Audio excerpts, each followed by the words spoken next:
Alright, what's up everybody? This is Ronnie and Mel, and guess what?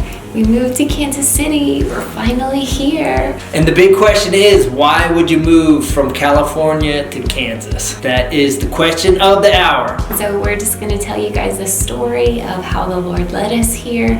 Why are we in Kansas City of all places? And just what we desire to do here. So if any of you actually know me, you know that I love Kansas City. Growing up in Colorado, moved out to California, which is where I was in the motocross industry, the modeling industry, all that. And I met Ronnie, 10 years ago or whatever. But once I got saved, I was in Colorado for a season, and then I moved to Kansas City to be a missionary at the International House of Prayer. I really never thought that I would leave. I felt like that was my home and where I was gonna be forever. And then this guy named Ronnie Faisst comes back into my life and changes everything. So California was really hard for me. Marriage in itself is a huge transition, but I think leaving my home, leaving my church, leaving my career, leaving my friends, it was just too much change, I think, for one little poor girl to handle. It was almost like it was a different Melissa when I was in California. I saw too, I remember that there was the girl that I met and I married, and then she moved to California, and it wasn't really the same. There was like a shift. I kind of just didn't know who I was out there, and it was really hard to find where the Lord was in all of it, and so it was really a struggle for me. But I was really trying. I was trusting my husband, I was trusting the Lord that He would lead him to lead us. And Ronnie did have a lot there that he still kind of had to wrap up part of his last 40 years of his life and his motocross career and all that the Lord did in that kind of still needed to come to a bookend. And not that it's ending per se, but that his role within that is definitely shifting.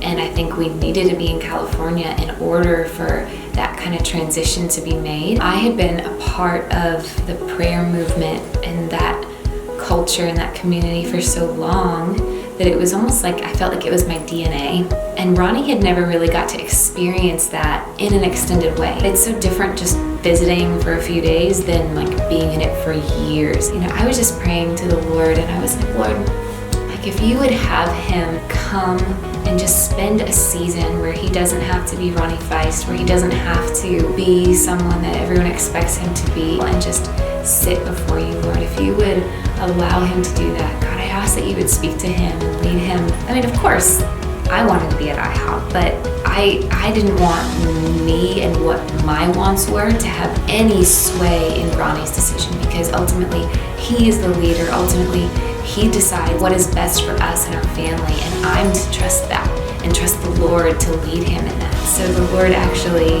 during that time, spoke to Ronnie. I spent the summer here. When I was there in the summer, I was growing. I remember him just saying, he felt like he barely got his toe in like the ocean of what's available. I watched my wife spend the summer here, and she was teaching. She just comes alive when she's here. In order for my wife to thrive, she really needs to be walking in her calling. She needs to be doing ministry, she needs to be teaching, she needs to be she's a prayer room girl. And so while we were in Kansas City too, we were also asking the Lord where he would have us birth our ministry. And so Lord, where is that community? Is it Kansas City? Is it somewhere else? It's not even on our radar. I moved to California because I wanted to ride motocross for a living, so I basically took myself and put myself in the middle of the industry. The best riders come out of California, everyone's there, so I put myself in the middle of that. Now I'm not competing full time. I'm still obviously going to be riding, still involved in action sports, but I don't necessarily have to be in Southern California anymore. I remember leaving New Jersey to put myself in the middle of this industry because that's where there's a group of people there, like riding every day, training every day. And it was kind of like the same thing now, like where I know like the Lord's calling me and my wife in the full-time ministry. I kind of thought about IHOP thinking, well, there's a group of people in Kansas who are going hard after the Lord, just like those dudes were going after motocross 20 years ago when I moved to Cali. There's a group of people in Kansas praying 24/7 night and day. And I thought like that won't be a bad place to put myself and my wife, knowing that our days ahead of us are to share the gospel, to speak to a younger generation about who Jesus is. I remember one night I had a dream, and in my dream I was telling my mom where we were moving. I was was telling her mom, we're moving to Leawood. And I held out this title deed and it said City of Leawood on it. That actually was one of the areas that we liked in Kansas City. Maybe the Lord's gonna put us in Leawood. That was confirmation for me, but he needed his own confirmation. Sometimes the Lord speaks very clearly, but there's other times where the Lord, he kind of gives us a choice. Ronnie, he wanted the dream. He never got the dream, but I got the dream. I've given you my word. I've given you my desires. I've given you my values. With that, I trust you to make the right decision. And I was just pacing in the prayer room one day, and I just asked the Lord, I said, Lord, what would you do if I gave myself to this place? Really fast and sought the Lord was just like, come and see. And then that's it. For the rest of the internship, I remember I kept asking the Lord over and over and over again, like, Lord, am I supposed to come here? Am I supposed to be here? One morning, I was sitting in my little prayer room at the house, and I asked the Lord over and over again because I didn't want to just get up and leave California if I wasn't supposed to. I want to make sure I'm in your will. And I was waiting for a dream. I was waiting for some big confirmation, some big sending. Nothing. And I remember my Bible was open and it just says, husbands, love your wife as Christ loved the church. And it says, as he gave up his life for her, that he would present her to himself. And I just sat there and I was like, man, there's just this picture of as a husband to lay down their life, that he might present his wife to the Lord as holy and blameless. And I just thought, like, there's gonna come a day when I'm responsible for my wife and how I stewarded her, because the Lord's entrusted me with her. So I have to take the responsibility that I would lead my wife in a way that she would thrive. And I honestly thought that Kansas City and putting her back in the house of prayer was going to be probably the best decision I could make. I'm just so thankful for my husband that values me, that values my calling, that lays down his life for me.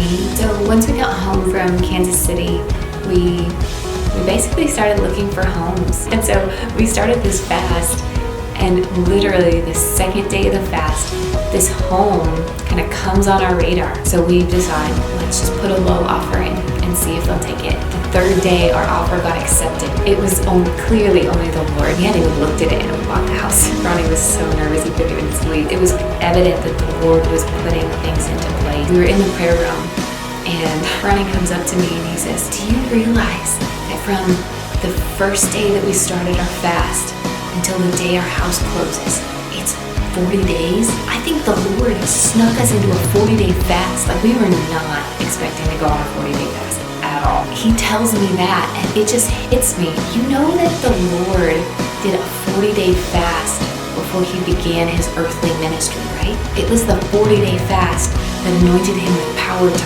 ministry. And we're about to birth our ministry. That's what we're moving to Kansas City for.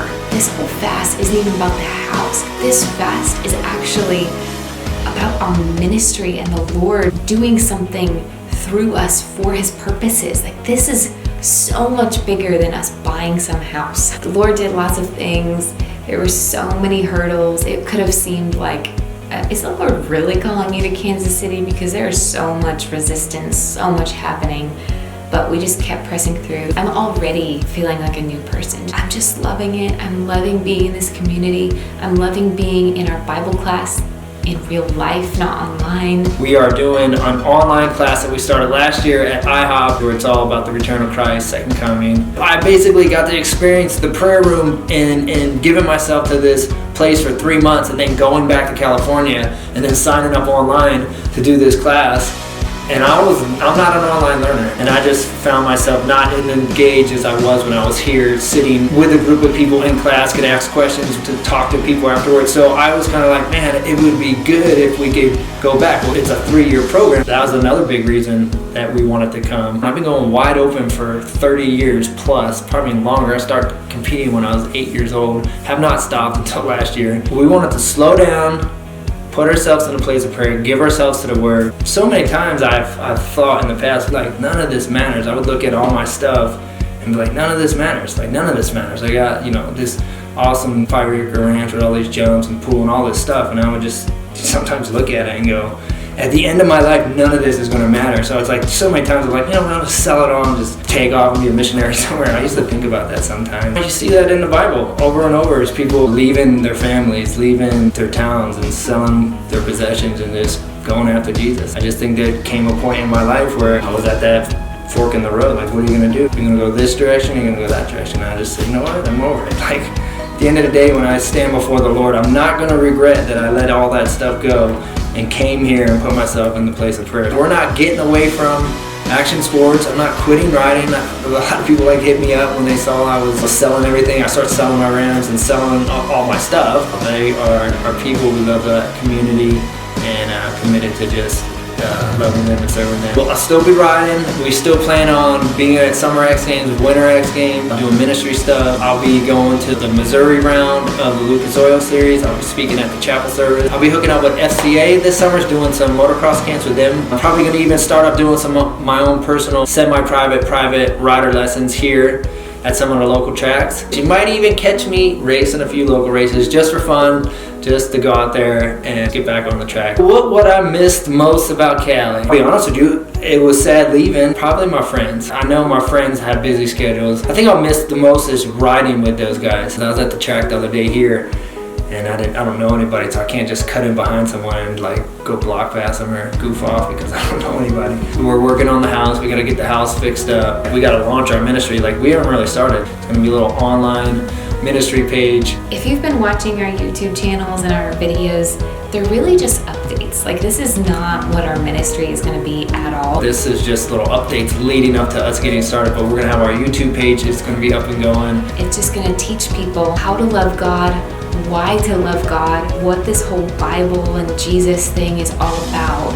And it's just going to have tools that are going to help you grow in your relationship with the Lord. At the end of the day, we're just people that love Jesus, and we want to be faithful and tell people who He is and what His Word says. We'll have teaching videos. We'll have different sit-downs where we just talk about our own struggles. It's really just a place that people can come, whether you're a new believer or an unbeliever, and just learn what the Bible has to say. We're just going to really just be real. You know, we want to love Jesus. We want you to love Jesus because He's amazing. And that's really our heart, is just that there would be a generation that truly knows Him and that truly encounters Him. That's really what our ministry is about. We feel this is the best thing for where the Lord is leading us in our future, and our future family, and our marriage, and so here we are. So that's it. That's the story. That's how we ended up in Kansas City, and we are blessed. We are grateful. We're thankful, and we're excited to see how the Lord leads in this next season, the years to come, the future, everything that is headed our way. So we're excited. We'll keep you guys posted. Love ya. Bye.